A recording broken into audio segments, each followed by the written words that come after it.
നമസ്കാരം. നാരായണ ജപ മഹാത്മ്യം ഭാഗം 481. നാരായണ നാരായണ നാരായണ നാരായണ നാരായണ നാരായണ നാരായണ നാരായണ നാരായണ നാരായണ നാരായണ. ഓം നമോ ഭഗവതേ വാസുദേവായ. ഓം ശ്രീകൃഷ്ണാർപ്പണമസ്തു. ഓം ശ്രീകൃഷ്ണായ പരബ്രഹ്മണേ നമഃ. ഓം ശ്രീകൃഷ്ണായ പരമാത്മനേ നമഃ. ഓം ശ്രീ ഗുരുഭ്യോ നമഃ. ഓം ശ്രീ രംഗനാഥ ശർമ്മണേ നമഃ. ഹരേ രാമ രാമ രാമ ഹരേ ഹരേ, ഹരേ കൃഷ്ണ കൃഷ്ണ കൃഷ്ണ ഹരേ ഹരേ. ശ്രീമദ് ഭാഗവതം ദശമസ്കന്ധം 55-ാം അധ്യായമാണ് പറഞ്ഞുകൊണ്ടിരിക്കുന്നത്. പ്രത്യുപ്നോൽപത്തി എന്ന ഭാഗം ഇന്നലെ ഒത്തുപിടിച്ചിട്ടുണ്ടെങ്കിൽ ഇന്നലെ കഴിയായിരുന്നു. പക്ഷേ അതിനനുസരിച്ച് മൂടായിരുന്നില്ല, നല്ല മൂടായിരുന്നു. അപ്പോൾ പറയേണ്ടത് പറയാൻ ഈശ്വരൻ്റെ പ്രചോദനം കിട്ടുമ്പോൾ സമയത്തെ മാനിച്ചുകൊണ്ട് 31 മിനിറ്റായപ്പോൾ നിർത്തി. അങ്ങനെ ഉണ്ടായത്.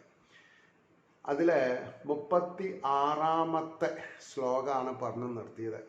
എല്ലാം അറിഞ്ഞും ഭഗവാനൊന്നും മിണ്ടാതെ നിൽക്കവേ നാരദൻ വന്നു വൃത്താന്തമെല്ലാം മോദി സവിസ്തരം.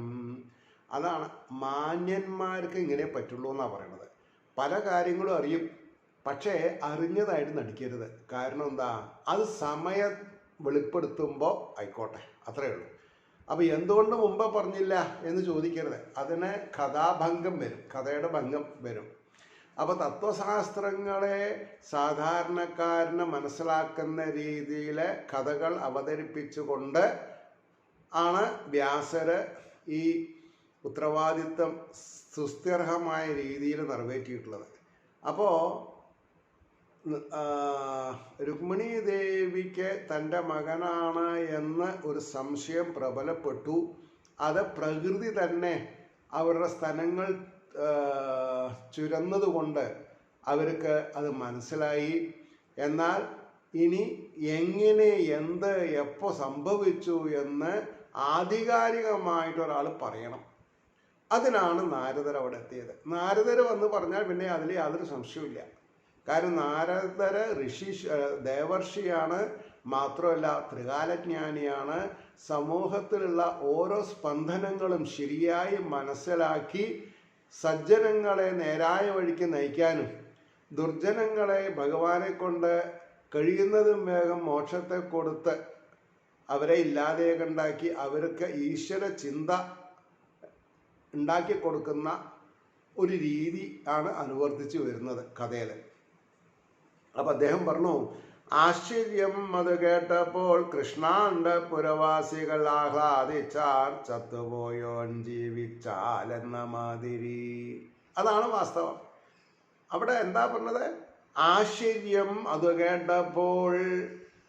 അതായത് എത്രയോ വർഷം മുമ്പേ അത് ഈ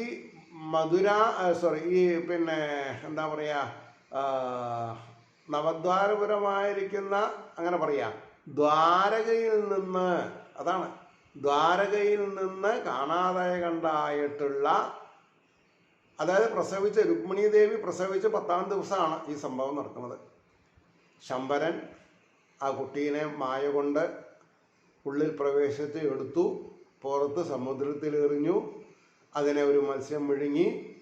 അപ്പോഴേക്കും കുറേ കാലമായിട്ട് നാരദ ഋഷിയാൽ പ്രേരിതയായിട്ട് രതീദേവി മായാവതി എന്നുള്ള പേരിൽ ശമ്പരൻ്റെ അടുക്കളക്കാരിയാവാനും എന്നാണ് സാക്ഷാൽ പരമശിവൻ തൻ്റെ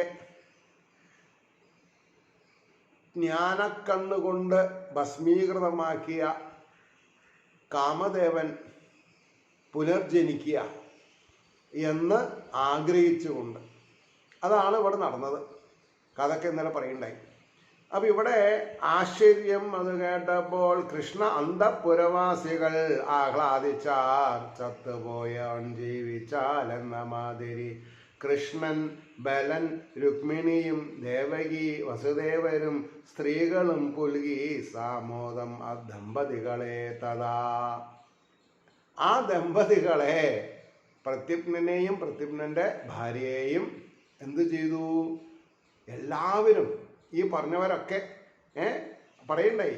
ആദ്യം കൃഷ്ണൻ, അത് കഴിഞ്ഞിട്ട് കൃഷ്ണൻ്റെ ജ്യേഷ്ഠൻ ബലരാമൻ, അത് കഴിഞ്ഞിട്ട് രുക്മിണി അമ്മ, പിന്നെ ദേവി, വസുദേവര്, സ്ത്രീകള് എല്ലാവരും ആനന്ദാശ്രുക്കളോടുകൂടി പുലുകി സാമോദമ്മ ദമ്പതികളെ തഥാ പോയൊര കൃഷ്ണപുത്രൻ വന്നതായി പുരവാസികൾ കേട്ടാർത്താർ എന്ന് പറഞ്ഞാൽ കേട്ട് ഉച്ചത്തിൽ വിളിച്ചു, ഇതാ നമ്മൾക്കൊക്കെ നഷ്ടം വന്നിട്ടുള്ള കൃഷ്ണപുത്രൻ പ്രദ്യുമ്നൻ ഇതാ മടങ്ങിയെത്തി. അതും വിവാഹം കഴിഞ്ഞിട്ട്. ബാല്യകാലൊന്നും കാണേണ്ട ആവശ്യം ആർക്കുണ്ടായില്ല, രുക്മിണിക്ക് ഉണ്ടായില്ല. അതിൻ്റെ ഇടയിൽ എന്താ രുക്മിണി ചെയ്തിരുന്നത് ചോദിച്ചാൽ, തനിക്ക് അനിയത്തിമാരായിട്ട് 16,007 ആൾക്കാരെ ഭഗവാൻ വിവാഹം ചെയ്ത് കൊണ്ടുവരുന്നതിൽ തിരക്കിലായിരുന്നു. അപ്പോൾ വ്യാസര് വെറുതെ അല്ല ഈ കഥയൊക്കെ ഉണ്ടാക്കണതല്ലേ, ആലോചിച്ച് നോക്കൂ. അപ്പോൾ ഭാഗ്യമേ ഭാഗ്യം ചത്തോൻ ജീവിച്ചു വന്നിതോ ലക്ഷ്മീശനാം സ്വജന കണ്ടേ തനിപ്പകർപ്പ്. അതാണ് ലക്ഷ്മീശൻ, ലക്ഷ്മിയുടെ ഈശനായിരിക്കുന്ന കൃഷ്ണന്റെ തനി പകർപ്പാണ് ആര്?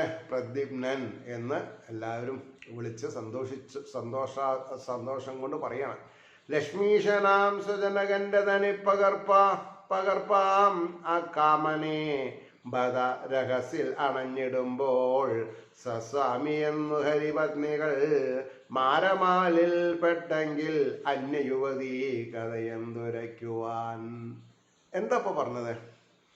ഒരാളെ കണ്ട് തൻ്റെ ഭർത്താവാണ് എന്ന് തെറ്റിദ്ധരിക്കാന്ന് പറഞ്ഞാൽ അത് തെറ്റായ വഴിക്കല്ല, നേരായ വഴിക്ക. കാരണം കാമൻ ഇല്ലാത്ത വ്യക്തി, അതായത് കാമദേവന്റെ ഐശ്വര്യം ഇല്ലാത്ത ഒരു പുരുഷൻ നപുംസകാവും. സ്ത്രീനെ വിവാഹം ചെയ്തിട്ട് കാര്യമില്ല. സ്ത്രീനെ വിവാഹം ചെയ്യുന്നത് പ്രകൃതിയുടെ നിയമമാണ്. അതായത് അവരവരുടെ തറവാട്ട് മഹിമ അല്ലെങ്കിൽ അവരവരുടെ സംസ്കാരം നിലനിർത്തി പോരാൻ, മനുഷ്യന്റെ സംസ്കാരം നിലനിർത്തി പോരാനാണ് എന്ത് ചെയ്യണത്? വിവാഹം ചെയ്യണത്. ഇതൊക്കെ ശരിയായ രീതിയിൽ നമ്മൾ മനസ്സിലാക്കണം. അല്ലാതെ വേദവ്യാസർ തെറ്റായിട്ടൊന്നും പറഞ്ഞില്ല അവിടെ. അപ്പൊ സ്വസ്വാമി എന്ന് ഹരിപത്നികൾ, ഇത് കൃഷ്ണൻ കൃഷ്ണപുത്രൻ എന്നല്ല, ഇത് കൃഷ്ണൻ തന്നെയാന്നാ പറഞ്ഞവര്. അത്രയും സ്നേഹത്തോട് കൂടിയിട്ട്, ആദരവോട് കൂടിയിട്ട് സ്വസ്വാമി എന്ന് ഹരിപത്നികൾ മാരമാലിൽ പെട്ടെങ്കിൽ അന്യയുവതി കഥയെന്തുരയ്ക്കുവാൻ. അപ്പൊ അന്തഃപുരത്തിലുള്ള സ്ത്രീകള് ഇങ്ങനെ പറയുകയാണെങ്കിൽ മറ്റുള്ള സ്ത്രീകളുടെ ആശ്ചര്യം നമ്മൾക്ക് ആലോചിച്ചുകൂടെ എന്ന് 40-ാമത്തെ ശ്ലോകത്തോട് കൂടിയിട്ടാണ് ആ 55-ാം അധ്യായം അവസാനിക്കുന്നത്. സർവത്ര ഗോവിന്ദനാമ സങ്കീർത്തനം, ഗോവിന്ദ ഗോവിന്ദ അല്ലേ. ഇനി 56-ാം അധ്യായം. 56-ാം അധ്യായം സമന്തകോപാഖ്യാനം. സമന്തകോപാഖ്യാനത്തിന്റെ കഥ പറയുന്നത് ശ്രീ ശുകര് പറയണു. താൻ ചെയ്തൊരു തെറ്റുപോക്കാൻ സത്രാജിത്താം ആത്മപുത്രയെ സമന്തകം രത്നമൊപ്പം ശ്രീകൃഷ്ണനേകിനാൻ സ്വയം. ഒരു പ്രസ്താവനയാണ്. ശ്രീ ശുകബ്രഹ്മർഷി പരീക്ഷിതനോട് പറയുന്നു, താൻ ചെയ്തൊരു തെറ്റുപോക്കാൻ. ഇത് നാം ജീവിച്ചിരിക്കുന്ന പലവരും ചെയ്യണില്ല. തെറ്റുകൾ പലതും ചെയ്തിട്ടുണ്ടാവും. ആ തെറ്റുകളെ പറ്റി പശ്ചാത്തപിച്ച് അവരവരുടെ തെറ്റുകളെ കൊണ്ട് ആർക്കാണ് വല്ലായ്മ ഉണ്ടായിട്ടുള്ളത് അതിന് അറ്റ്ലീസ്റ്റ് സോറി എന്നെങ്കിലും പറയണം. എനിക്ക് വ്യസനമുണ്ട്, നിങ്ങൾക്ക് ഞാൻ കാരണം വന്ന ഏടാകൂടത്തിന് എന്ന് പറയാനും പ്രവർത്തിക്കാനും സാധിച്ചാൽ നമ്മുടെ സമൂഹം നന്നായി. അല്ലേ? ചിലവരുണ്ട്, അതായത് സ്വന്തം കാലിൽ നിൽക്കാറായാൽ മറ്റുള്ളവരെ തൃണവൽക്കരിക്കുക, പുല്ലിൻ്റെ വലിയും കൂടി ഇല്ലാതെ കൊണ്ടായി പെരുമാറുക, അതേ ഈർഷ വെച്ച് മരിച്ചു പോവുക. അപ്പം എന്തായി? ജന്മാന്തര ശത്രുവായി തീർന്നു ആൾക്കാർ. അതുകൊണ്ടാണ് എന്ത് പോരായ്മ ഉണ്ടെങ്കിലും തമ്മിൽ പറഞ്ഞ് തീർക്കാനുള്ള സഹിഷ്ണുത, ആദരവ് ഉണ്ടായിരിക്കണം. എന്നാൽ മരണസമയത്ത് മനസ്സിന് എന്തുണ്ടാവില്ല? ഭാരം ഉണ്ടാവില്ല. മാത്രമല്ല, ഒരു ജന്മം എടുക്കുമ്പോൾ ശത്രുത എന്നുള്ള വേണ്ടാത്ത ഒരു എലിമെൻ്റ്, നെഗറ്റീവ് ആസ്പെക്റ്റ് വ്യക്തിത്വത്തിൽ നിന്ന് നമുക്ക് തുടച്ചു മാറ്റുകയും ചെയ്യാം. വളരെ ശ്രദ്ധിച്ച് കേൾക്കേണ്ട കാര്യമാണ്, അറിയേണ്ട കാര്യമാണ്. അപ്പം രാജാവ് പരീക്ഷിത മഹാരാജാവ് ശുഖബ്രഹ്മർഷിയോട് പറയുന്നു, കൃഷ്ണൻ എന്തേ തെറ്റു ചെയ്തവൻ, കൃഷ്ണൻ എന്തേ തെറ്റു ചെയ്തവൻ, ബ്രഹ്മൻ സമന്തകം അവൻ എന്മട്ടാർന്നത്, എന്തേ കൃഷ്ണനെ കാഞ്ചപുത്രിയെ. അതായത് ഈ കഥാഗോളങ്ങളെ ശരിയായ രീതിയിൽ കൊണ്ടു നടത്താനുള്ള ചോദ്യങ്ങൾ അതാത് കഥാപുരുഷന്മാരുടെ വായിൽ ഇട്ട് കൊടുക്കുകയാണ് ചെയ്യണത് വ്യാസർ, അല്ലേ? അപ്പം ആദ്യം പ്രസ്താവിച്ചു, താൻ ചെയ്തൊരു തെറ്റ് പോക്കാൻ സത്രാജിത്ത ആത്മപുത്രിയെ സമന്തകം രത്നമൊപ്പം ശ്രീകൃഷ്ണനെ ഞാൻ സ്വയം. അപ്പോഴാണ് രാജാവിന് ഒരു ഇൻക്വിസിറ്റീവ്നെസ്, ഒരു ഉത്കണ്ഠ വന്നു. എന്താ ഇതിപ്പോൾ ഇങ്ങനെ വരാൻ? കൃഷ്ണൻ എന്തേ തെറ്റു ചെയ്തവൻ? സത്രാജിത്ത് കൃഷ്ണൻ എന്ത് തെറ്റ് ചെയ്തു? ഹേ ബ്രഹ്മൻ. അതാണ് സുഖബ്രഹ്മർഷി സാധാരണക്കാരനല്ല. ഈ ഒരു അണ്ടർസ്റ്റാൻഡിങ് വെച്ചിട്ടാണ് എൻ്റെ ഗുരുനാഥൻ പറഞ്ഞത്, ഭാഗവതത്തിൽ ഒരു ബ്രഹ്മശ്രീ ഉള്ളൂ. അതാരാ? സുഖബ്രഹ്മർഷി. ബാക്കിയുള്ളവരൊക്കെ പിന്നെ ഭാഗവതം പഠിച്ചു പറയണു. അപ്പോൾ സത്യസന്ധമായിട്ട് പറയുമ്പോൾ വ്യാസരാൽ കൊടുത്തിട്ടുള്ളൊരു അവസ്ഥയാണ് ബ്രഹ്മൻ സുഖബ്രഹ്മർഷിയെ. ആയിക്കോട്ടെ, അപ്പം ആർക്ക് വേണമെങ്കിലും ഏത് പ്രസന്ന വേഷം കെട്ടാം, കുഴപ്പമൊന്നുമില്ല. അപ്പം ഇവിടെ പറഞ്ഞേണ്ട താല്പര്യം, സമന്തകം അവന് എന്മട്ടാർന്നത്, എന്തേ കൃഷ്ണനെ കാഞ്ചപുത്രിയെ. സത്രാജിത്ത് സമന്തകമണി എങ്ങനെയാണ് ഉടമസ്ഥനായത്? പിന്നെ സത്യഭാമ എന്ന തൻ്റെ മകളെ ശ്രീകൃഷ്ണന് കൊടുക്കാനുണ്ടായ കാരണം എന്ത്? ഇങ്ങനെയാണ് ചോദ്യം വന്നത്. അവ ശുഖബ്രഹ്മർഷി അതിന് ഉത്തരം പറയാണ്, സത്രാജിത്താം സൂര്യഭക്തൻ രവിക്കുൽ പ്രിയമേറുവോൻ. ഒരൊറ്റ സെന്റൻസിൽ പല കാര്യമുണ്ട്. സത്രാജിത്താം സൂര്യഭക്തനാണ് അദ്ദേഹം. പക്ഷേ സാധാരണക്കാരനായിരിക്കുന്ന നമ്മൾ എന്ത് വിചാരിക്കണം? സൂര്യനാരായണമൂർത്തിയേ നമ, ഓം ശ്രീ സൂര്യനാരായണമൂർത്തിയേ നമ, ഓം ശ്രീ സൂര്യനാരായണമൂർത്തിയേ നമ എന്ന് ജപിച്ചു പഠിക്കണം. സൂര്യനിലുള്ള നാരായണത്വമാണ് സൂര്യന് പ്രഭയും ചൂടും തരുന്നത്. ഇതാണ് നമ്മൾ മനസ്സിലാക്കുന്നത്. സൂര്യൻ വേറെ നാരായണൻ വേറെ എന്ന് പറയരുത്. സൂര്യനാരായണമൂർത്തിയേ നമ തന്നെ പറയണം, നമിക്കണം. അപ്പോൾ സത്രാജിത്താം സൂര്യഭക്തൻ രവിക്ക് ഉൾപ്രിയമേറുവോൻ. എപ്പോഴാണ് നമ്മളെപ്പറ്റി വേറൊരാൾക്ക് ഉൾപ്രിയം ഉണ്ടാവുക? നമ്മൾ അവരേനെ മാനസികമായിട്ട് പീഡിപ്പിക്കാതെ കണ്ടിരിക്കുക, വാക്ഷരങ്ങളെ കൊണ്ട് വേദനിപ്പിക്കാതെ കണ്ടിരിക്കുക, പ്രവർത്തികളെ കൊണ്ട് അവർക്ക് പ്രശ്നങ്ങൾ ഉണ്ടാക്കാണ്ടിരിക്കുക. അവൻ സങ്കല്പം കൊണ്ടും വാക്കുകൊണ്ടും പ്രവൃത്തി കൊണ്ടും സാമാന്യ ബുദ്ധിയോടുകൂടി പ്രീതിജനകമായിട്ട് ജീവിച്ചു വരുമ്പോഴാണ് മറ്റുള്ളവരിൽ നമ്മൾക്ക് മാനസികമായിട്ടൊരു അടുപ്പുണ്ടാവുക.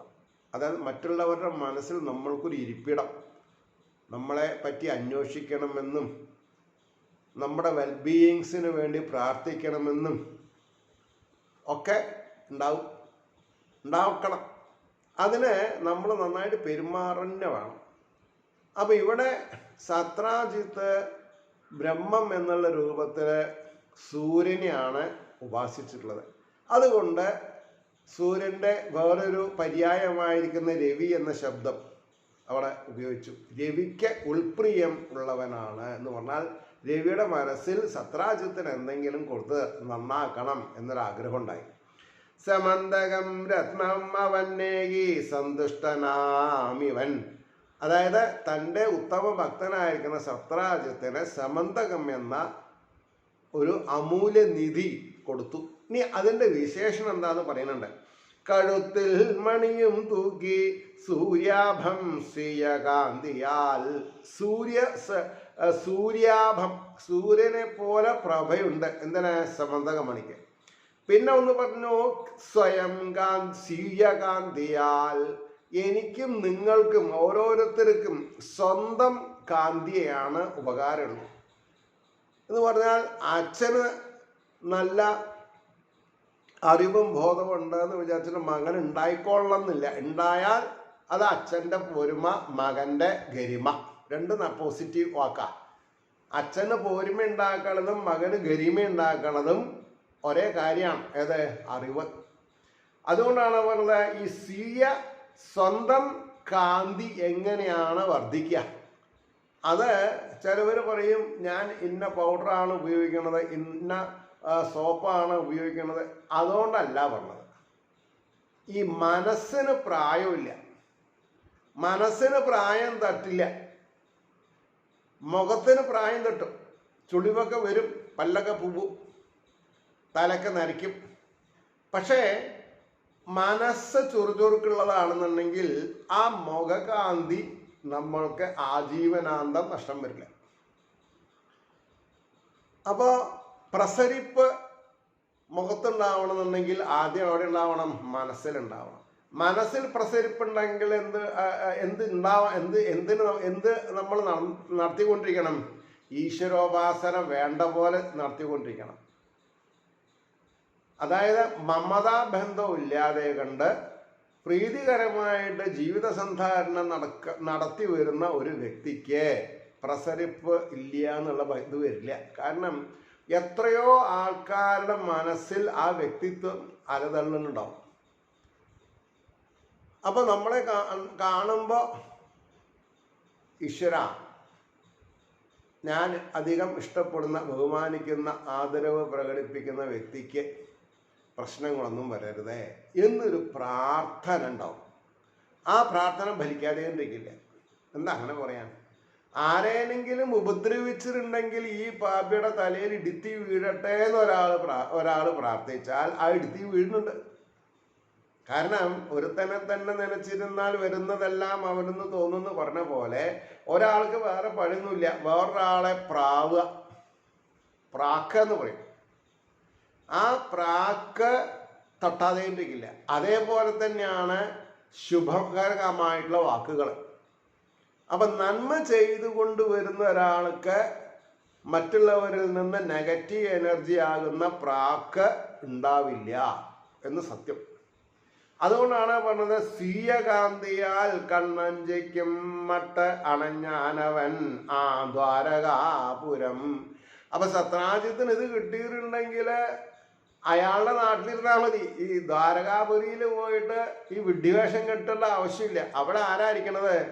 അവിടെ സാക്ഷാൽ ശ്രീകൃഷ്ണ ഭഗവാൻ സൂര്യനാരായണ മൂർത്തിയാണ്. അപ്പൊ സൂര്യനാരായണ മൂർത്തി തന്ന ഒരു മണി അദ്ദേഹത്തിന് ആവശ്യമില്ല. അദ്ദേഹം സ്വയം സൂര്യനാരായണ മൂർത്തിയാണ്. സർവജ്ഞനാണ്, സർവകനാണ്, ആശ്രിത വത്സലനാണ്, കൂടസ്ഥനാണ്, അന്തര്യാമിയാണ്, സർവജീവ ഗുഹാശയനാണ്, കാരുണ്യ കടലാണ് അല്ലേ. അപ്പോ ഇവിടെ എന്താ ഉണ്ടായത്? കണ്ണഞ്ചിക്കും മട്ടണഞ്ഞാൻ അവൻ ആ ദ്വാരകാപുരം നോക്കാൻ വയ്യാ മട്ടഴും ആ തേജസ് ഇക്ഷിച്ച നാട്ടുകാർ.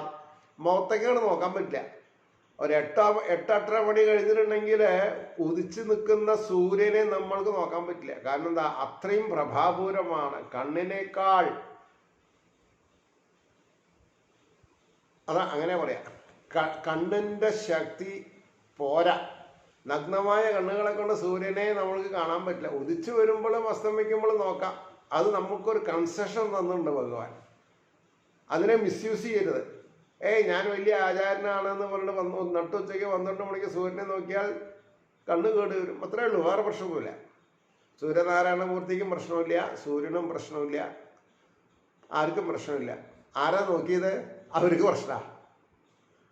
അപ്പോ വയ്യാമെട്ടഴുമ്മ തേജസ് ഈക്ഷിച്ചു നാട്ടുകാർ ചൂതാടും കൃഷ്ണനോടോതി സൂര്യൻ താനെന്ന ശങ്കയൽ. അപ്പൊ ഭഗവാൻ അവിടെ ഇയാൾ വരുന്ന സമയത്ത് രുക്മിണി ദേവിയായിട്ട് ചൂത് കളിക്കുകയാണ്. ചൂത് കളിച്ചുകൊണ്ടിരിക്കുന്ന സമയത്ത് ഇതാ രണ്ടാമതൊരു ഭാസ്കരൻ, സൂര്യന്റെ വേറൊരു പര്യായ, രണ്ടാമതൊരു ഭാസ്കരനെ പോലെ ഇതാ ഒരാൾ വരുന്നു എന്ന് പറഞ്ഞു.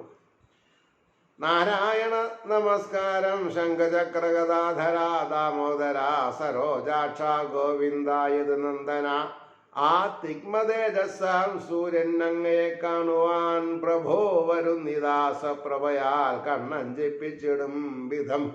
ദ്വാരപാലകന്മാർ ഓടി വന്ന് കൃഷ്ണനോട് പറയാണ്, നമസ്കാരം സ്വാമിൻ, നമസ്കാരം, നാരായണ നമസ്കാരം. ഈ ഒരു 2 വാചകമൊക്കെ കാണാൻ പാഠം പഠിച്ചിട്ടും ഇങ്ങനെ മനസ്സിൽ ഉരുവിടുന്നത് നല്ലതാ. ഇതൊന്നുമില്ലെങ്കിലും നമസ്കാരം കൃഷ്ണ, ഗുരുവായൂരപ്പ, ശംഭോ ശങ്കര മഹാദേവ, അമ്മേ മഹാമായേ ജഗദംബികെ, നമസ്കാരം നമസ്കാരം. മറ്റുള്ളവർ വിചാരിക്കും പട്ടാമ്പിക്ക് ഭ്രാന്താണ് അത്. ആയിക്കോട്ടെ, ഈ ഭ്രാന്ത് ഭഗവാൻ ഇഷ്ടമാണ്, അതാണ്. അപ്പം നമ്മൾ എന്ത് ചെയ്യണം? ഈ സദാസേവ്യ സദാസേവ്യ ഭാഗവതം എന്ന് പറഞ്ഞത് മറക്കരുത്.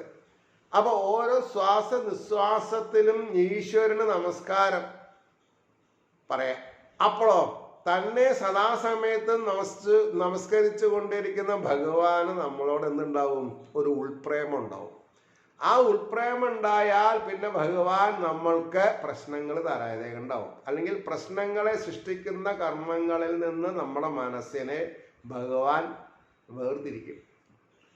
ഇപ്പം എന്തുകൊണ്ടാണ് ഭഗവാൻ വേർതിരിക്കാത്ത? അദ്ദേഹത്തിനോട് നമ്മുടെ കഷ്ടകാലം വന്നിട്ടില്ല. എന്തേ പറയണ്ടു? എനിക്ക് സദാ അങ്ങയുടെ പ്രചോദനങ്ങൾ ഉണ്ടാവണം. എന്തിനെ? സൽക്കർമ്മ നിരതനാവാൻ, സൽക്കർമ്മങ്ങളിൽ നിരതനാവാൻ വേണ്ടിയിട്ടുള്ള അനുഗ്രഹ ആശംസകൾ വേണം. എത്ര ആൾ പ്രാർത്ഥിക്കുന്നുണ്ട്? എനിക്ക് ഇല്ലാത്തത് വേണം, ഇല്ലാത്തത് വേണമെന്ന് പറഞ്ഞാൽ ഇതാണ് ഇല്ലാത്തത് എന്ന് ഭാഗവതത്തിൻ്റെ മാധ്യമത്തിൽ കൂടെ നമ്മൾ പഠിക്കണ്ടേ? അങ്ങനെ വേണ്ടേ ഭാഗവതം അറിയുന്നവരെ പഠിപ്പിക്കാൻ? അപ്പോൾ വരുന്നിദാസ പ്രഭയിൽ കണ്ണഞ്ചിപ്പിച്ചിടും വിധം തേടുന്നു നിന്നെ ബ്രഹ്മാദ്യർ മുപ്പാരിങ്കലും. 3 ലോകത്തും അങ്ങയെ ആൾക്കാർ അന്വേഷിക്കുന്നുണ്ട്. ഏതവസ്ഥയില്? ഇത് ഞാൻ എപ്പോഴും കറക്റ്റ് ചെയ്യാറുണ്ട്. ജാഗ്രതാവസ്ഥയിലും സ്വപ്നാവസ്ഥയിലും സുഷുപ്തിയിലും നമ്മൾക്ക് എന്തുണ്ടായാലേ നല്ല അനുഭവങ്ങൾ ഉണ്ടാവുള്ളൂ? ഈശ്വരോപാസന ചെയ്യാൻ സാധിക്കണം. ഈശ്വരനെ അന്വേഷിച്ചു കൊണ്ടിരിക്കണം. ഈശ്വരൻ അവരവരുടെ ഹൃദയകമലത്തിൽ ചിതാകാശഗുഹയിൽ വിരാജിക്കുന്നു എന്ന സത്യത്തെ നമ്മൾ സദാ ഓർമ്മപ്പെടുത്തണം. നമ്മൾ ഓർമ്മിക്കണം. നമ്മൾ ഓർമ്മിച്ചാൽ പിന്നെ നമ്മൾ പുറത്ത് തിരയാതെ ഉണ്ടാവും. ഇപ്പം നമ്മൾ ഏത് ക്ഷേത്രത്തിൽ പോയാലാണ് ശാന്തിയും സമാധാനവും ഉണ്ടാവുക എന്നുള്ള നെട്ടോട്ടത്തിലാണ് നമ്മൾ. ഭഗവാനാണെന്നുണ്ടെങ്കിൽ എല്ലാവരെയും സ്തംഭിപ്പിക്കുന്ന പോലെ ആശ്ചര്യജനകതയോട് കൂടിയിട്ട് അവരവരുടെ ഉള്ളിലാണ് ഭഗവാൻ ഇരിക്കുന്നത്. അപ്പോ തേടുന്നു നിന്നെ ബ്രഹ്മാധർമ്മപ്പാരിങ്കലും ഇന്ന് അഹോ ഗൂഢനായി നീ ഇങ്ങു വാഴ്വത് അറിഞ്ഞെത്തുകയായി രവി. അപ്പോ ദ്വാരകാപുരിയിലേക്ക് അങ്ങ് താമസം മാറ്റിയത് ആരും മനസ്സിലാക്കിയിട്ടുണ്ടാവില്ല. അപ്പൊ സൂര്യൻ അതാ അങ്ങേ കാണാൻ വരുന്നു എന്നേ പറഞ്ഞത്. സൂര്യനെ പോലൊരാളാണ് എന്നാ സൂര്യനെ തന്നെ പറഞ്ഞത് അല്ലേ? എന്താ പറഞ്ഞത്? ഗൂഢനായി. കാരണം ഈ ജരാസന്ധനെ പേടിച്ചിട്ടല്ല, ജരാസന്ധന്റെ വിഭവങ്ങള് ബാഡ് എലിമെന്റ്സ്, അതായത് സജ്ജനങ്ങളെ ദ്രോഹിക്കുന്ന 4 പടയനെ ഭൂമിയിൽ നിന്ന് തുടച്ചു മാറ്റുക എന്നുള്ള വ്രതമാണ് ഭഗവാൻ ഉണ്ടായത്. അപ്പോ എല്ലാ സമയത്തും മധുരയിൽ ഒന്നിന് കോലാഹലം ഉണ്ടാവുമ്പോൾ ആ മധുരാപുരവാസികൾക്ക് മാനസികമായിട്ടുള്ള സമ്മർദ്ദം ഉണ്ടാവാതെ കണ്ടിരിക്കാൻ വേണ്ടിയിട്ടാണ് ഭഗവാൻ രാഖി രാമനാം എന്ത് ചെയ്തത്? ദ്വാരകാപുരി ഉണ്ടാക്കിയിട്ട് ആരും അറിഞ്ഞില്ല. കണ്ണ് ചിമ്മി തുറക്കുന്ന സമയത്തിൻ്റെ ഉള്ളിൽ മധുരാപുരിയിലുള്ള അത്ര ജീവജാലങ്ങളും അവരവരുടെ വസ്തുവകകളൊക്കെ അതേപോലെ തന്നെ ഭഗവാൻ എന്ത് ചെയ്തു? ദ്വാരകയിലേക്ക് മാറ്റി. ഇതാണ് നമ്മൾ മനസ്സിലാക്കേണ്ടത്. അപ്പോൾ ഗൂഢനായി നീ ഇങ്ങ വന്നില്ലേ? അപ്പോൾ രവി ചിലപ്പോൾ മനസ്സിലാക്കിയിട്ടുണ്ടാവില്ല. സൂര്യൻ ഒരാളുടെ വേഷം എടുത്തിട്ട് ഇതാ വരുമെന്നാണ് പറഞ്ഞതിൻ്റെ അർത്ഥം. ഇത്രത്തോളം ആയപ്പോൾ ശുകബ്രഹ്മ മഹർഷി പറയണു, ആ മൂഢവാക്യം കേട്ട് അവ ശ്രീകൃഷ്ണന്റെ സിൽബന്ധികളായിരിക്കുന്ന അംഗരക്ഷകന്മാര് ഭഗവാനോട് പറഞ്ഞ വാക്യം തെറ്റാണ്, അത് രവിയല്ല. രവിയാൽ അനുഗ്രഹിക്കപ്പെട്ടവൻ, സൂര്യനാൽ അനുഗ്രഹിക്കപ്പെട്ട സത്രാജിത്ത് മഹാരാജാവാണ് തന്നെ കാണാൻ വരുന്നതെന്ന് ആർക്കറിയാം? ഭഗവാൻ അറിയാം. പക്ഷെ ഭഗവാൻ അതൊന്നും പറയില്ല. ഇതാ ഇങ്ങനെ ഒരാൾ വരുന്നുണ്ടെന്ന് ഭഗവാൻ പറയില്ല. അത് ഇനി നമ്മൾ എന്താ പറയുക, കുചേലഗതി വരുമ്പോൾ പറയും, കുചേലൻ വരുന്നുണ്ടെന്നറിയാം, ഏത് സമയത്താണ് എൻ്റെ സതീർത്ഥ്യൻ എൻ്റെ ചാരത്ത് വന്ന് നിൽക്കുക, ഞാൻ എങ്ങനെയാണ് കെട്ടിപ്പിടിക്കേണ്ടത് എന്നൊക്കെ അദ്ദേഹം മനസ്സിലിങ്ങനെ റിഹേഴ്സൽ ചെയ്യുന്നുണ്ടെന്നാ കവിഭാവന. അപ്പോൾ ഇവിടെ രുക്മിണിയായിട്ട് തൻ്റെ എന്താണ് പറയുക, സിംഹാസനത്തിലല്ല അദ്ദേഹം ഇരിക്കുന്നത്, ഈ ചപ്രമഞ്ചം എന്ന് പറയും, കാലൊക്കെ ചമ്പ്രം മണിഞ്ഞിരിക്കാൻ ഉപയോഗിക്കുന്ന മഞ്ചം എന്ന് പറഞ്ഞാൽ ഇപ്പോഴത്തെ ദിവാനൊക്കെയാണ് പറയാം. അപ്പോൾ അതേപോലെ അതികമനീയമായുള്ള ദിവാനിൽ ഇരുന്നിട്ട് ഭഗവാൻ ഭഗവതിയുടെ ഒപ്പം കളിച്ചുകൊണ്ടിരിക്കുകയാണ്. എന്താ കളി? ഉന്തുന്ത് ആളെ ഉന്ത് എന്നൊക്കെ പറയില്ലേ, അതേപോലെ പകട കളിച്ചുകൊണ്ടിരിക്കുകയാണ്. അല്ലെങ്കിൽ ചെസ് എന്ന് വിചാരിച്ചോളൂ, എന്ത് വേണമെങ്കിലും വിചാരിക്കാം. പക്ഷേ ഭഗവാൻ കളിയിൽ ശ്രദ്ധിക്കണില്ല, കളിയിൽ തോൽക്കുന്നു.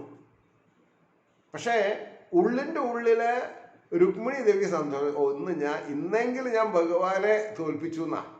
പക്ഷെ ഭഗവാന്റെ മനസ്സ് എവിടെ? ഭഗവാന്റെ മനസ്സ് തൻ്റെ സതീർത്ഥ്യൻ ക്ഷീണിതനായിട്ട് ഈ വീട്ടിലേക്ക് തന്നെ വന്ന് കയറണം എന്നാണ് എൻ്റെ താല്പര്യം. അപ്പോൾ ഭഗവാന്റെ താല്പര്യം നടക്കും. അങ്ങനെ തന്നെ ഉണ്ടായത്.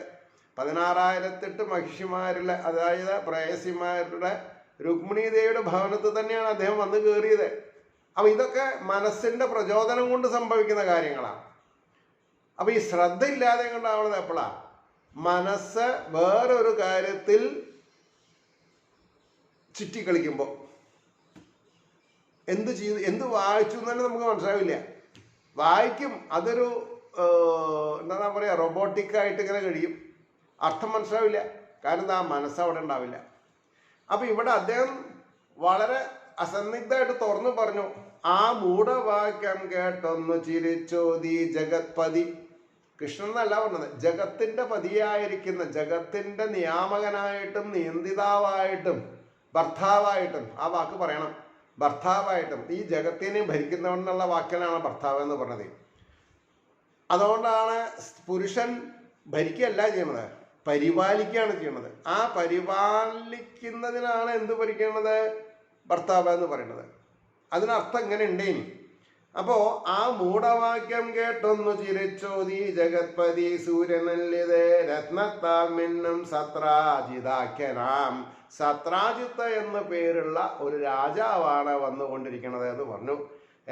അലങ്കൃതം സ്വഗേഹത്തിൽ സത്രാജിത്തതച്ചെന്നുടൻ രത്നപ്രതിഷ്ഠ തൻ ക്ഷേത്രത്തിങ്കൽ ചെയ്യിച്ചു വിപ്രരാൽ.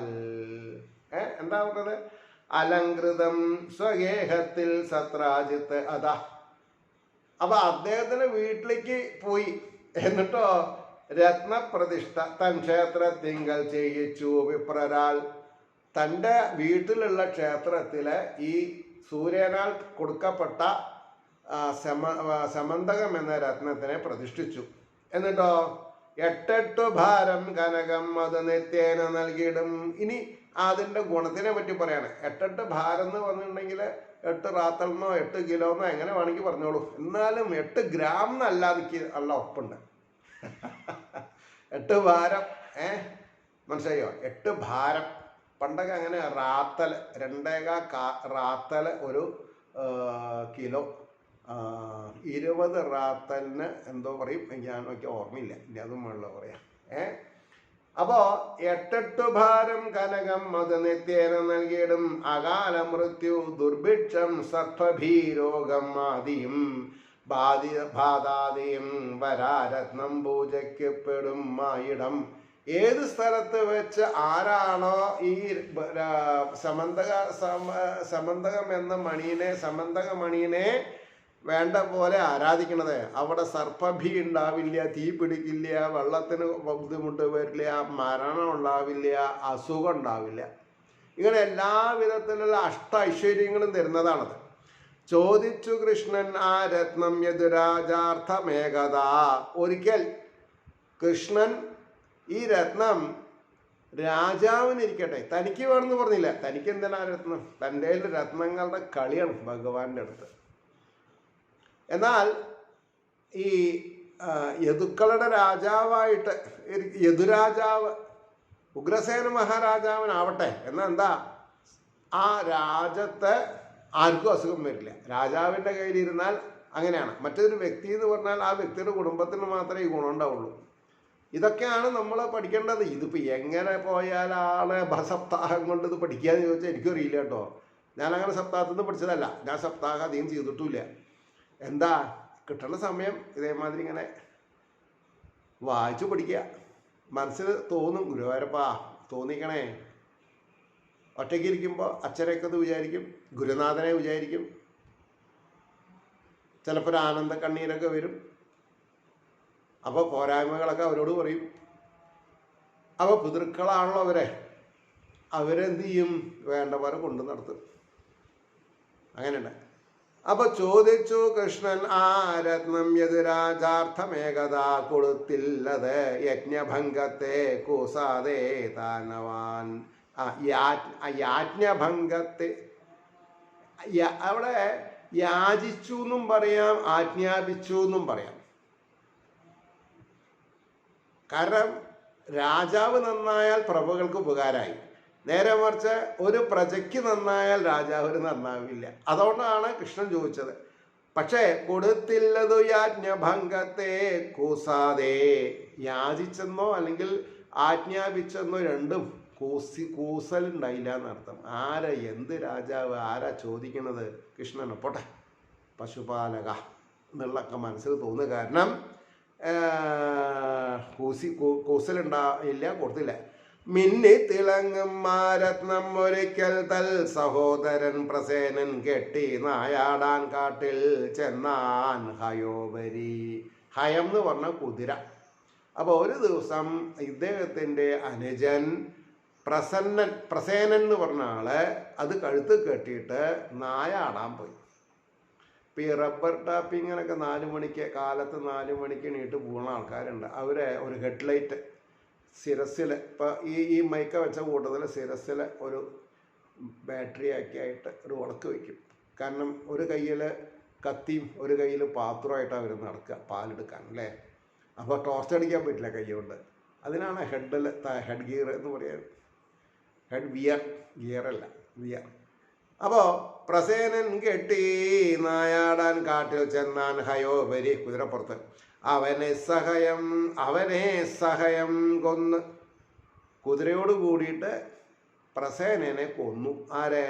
സരത്നം ഒരു കേസരി. കേസരി എന്ന് പറഞ്ഞ സിംഹം. ഒരു സിംഹം പ്രസേനനെ വധിച്ചു, കുതിരേനെയും കൊന്ന് ആ മണി കയ്യിലാക്കി യാത്ര ചെയ്യാൻ തുടങ്ങി. കുന്നേറവേ, അതായത് ഈ സിംഹം അതിൻ്റെ മാളത്തിലേക്ക് പോണ സമയത്ത് രത്നമിച്ചിപ്പതിനൊക്കും ജാമ്പവാൻ കളിക്കാൻ ഗുഹയിൽ പുത്രനെ. അപ്പം ഇവിടെ കേസരി എന്നാണ് പറഞ്ഞത്. അപ്പോൾ ശരിക്ക് സിംഹത്തെ വധിച്ചത് ആരാ? ഋക്ഷകുലാധിപനായിരിക്കുന്ന ജാമ്പവാൻ. വാനരൻ എന്നുള്ള അർത്ഥത്തിൽ പറയരുത്, കരടി വർഗത്തിലാണ് അദ്ദേഹം ശ്രേഷ്ഠൻ. കരടീനെയും കുരങ്ങിനെയും മൊത്തത്തിൽ പറയാറുമുണ്ട്. അപ്പോൾ വാനരസേനയിൽ കേമനായിരുന്നു ആരെ? ഈ ജാമ്പവാൻ. ശ്രീരാമചന്ദ്രസ്വാമിയുടെ ആലിംഗനത്തിനൊക്കെ പാത്രീഭൂതനായിട്ടുള്ള ആളാണ്. 34 മിനിറ്റായി, ഞാൻ നിർത്തുകയാണ്. ബാക്കി കാര്യം നമുക്ക് നാളെ പറയാം. അപ്പോൾ അവനെ സഹയം കുതിരയോട് കൂടി കൊന്നു എന്നാ പറഞ്ഞത്. സഹയം കൊന്നു സരത്നം ഒരു കേസരി കുന്നേറവേ രത്നം ചതിനെ കൊന്നു ജാമ്പവാൻ. ജാമ്പവാൻ ആ കേസരിയെ കൊന്ന് എന്ത് ചെയ്തു? ഈ രത്നം തൻ്റെ കുട്ടിക്ക് കളിക്കാനായി കൊടുത്തു എന്ന് പറഞ്ഞ് അവിടെ നിർത്തി. ബാക്കി കാര്യം നമ്മൾക്ക് നാളെ ചിന്തിക്കാം. ഏവർക്കും ശ്രീഹരിയുടെ എന്താ പറയുക അനുഗ്രഹാശസ്സുകൾ ഉണ്ടാവണമെങ്കിൽ അതിനനുസരിച്ച് നമ്മൾ നാരായണ ജയ നാരായണ ജയ നാരായണ ജയ നാരായണ എന്ന് ജപിക്കണം. അങ്ങനെ കുറേ കാലം ജപിക്കുമ്പോൾ ഭഗവാൻ നമ്മൾക്ക് അനുഗ്രഹം തരാതെ കൊണ്ടിരിക്കില്ല എന്ന ഉറപ്പോടുകൂടി വാക്കുകൾ ചുരുക്കുന്നു. നമസ്കാരം. നാളെ കാണാം.